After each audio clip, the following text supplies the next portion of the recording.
கூவத்தூரில் அதிமுக சட்டமன்ற உறுப்பினர்கள் தங்கியிருக்கும் இடத்தில் உள்ள நிலவரம் குறித்த தகவல்களை தருகிறார் செய்தியாளர் முகிலன். கடந்த 3 நாட்களாக சசிகலா ஆதரவு அதிமுக சட்டமன்ற உறுப்பினர்கள் ஈசிஆரை சுற்றியுள்ள 2 தனியார் வீடுகளில் தங்கியுள்ளனர்.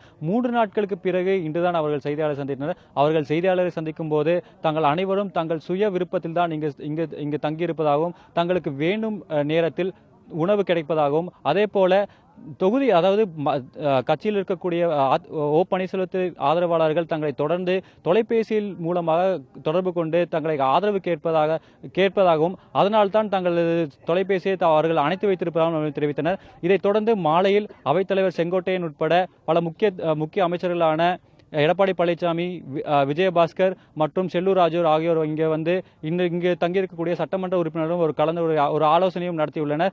இந்த சட்டமன்ற உறுப்பினர்களிடம் பேசும்போது ஆளுநரின் அடுத்த கட்ட அறிவிப்புக்கு பின்தான் தங்களின் அடுத்த நகர்வு என்னவாக இருக்கும் என்று நம்மிடம் தெரிவித்துள்ளனர். புதிய தலைமுறை செய்திகளுக்காக ஒளிப்பதிவாளர் அஸ்வினுடன் முகிலன்.